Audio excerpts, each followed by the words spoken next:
केंद्र सरकार ने हाल ही में अग्निपथ स्कीम लॉन्च की है।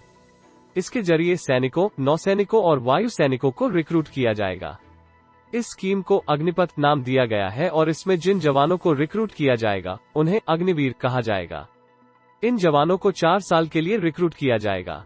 इसमें पेंशन से जुड़े कोई बेनिफिट तो नहीं होंगे, लेकिन सैलरी से कुछ हिस्सा कटेगा जो बाद में एकमुश्त दिया जाएगा।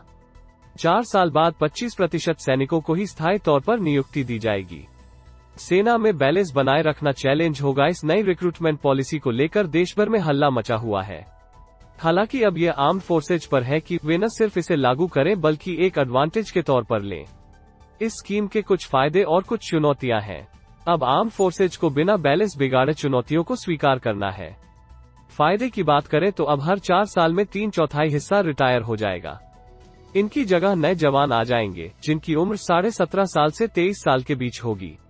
अभी अपनी उम्र के 30 के दशक में रिटायर होने वाले जवान भी यंग होते हैं, लेकिन इसमें कोई दो राय नहीं कि 20 के दशक वाली उम्र वाले और ज्यादा एनर्जेटिक होंगे और ऑपरेशनल कॉन्टेक्स्ट के हिसाब से ज्यादा फिट रहेंगे। टॉप 25% को ही स्थायी नियुक्ति मिलेगी। यंग जनरेशन आर्मी ज्वाइन करने के लिए बहुत उत्सुक है। इसमें कुछ ऐसे भी हैं जो आर्मी को लाइफ टाइम करियर नहीं बनाना चाहते।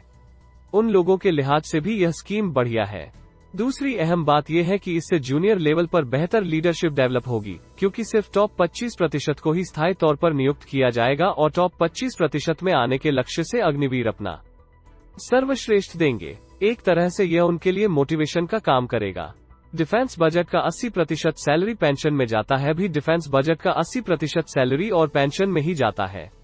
इतने बड़े खर्चे के बाद सेनाओं को मॉडर्नाइज करने के लिए काफी कम बजट रह जाता है। नई स्कीम से सैलरी और पेंशन में होने वाला खर्चा बचेगा। हालांकि इसकी कुछ चुनौतियां भी होंगी। एक जवान को तैयार करने में रिक्रूटर्स ट्रेनिंग पहला स्टेप होता है। आपसी सौहार्द और अपनेपन की भावना बाद में आती है। अब ट्रेनिंग का पीरियड कम हो जाएगा। इससे फोक्स ट्रेनिंग के साथ ही कुछ इनोवेटिव होंगे।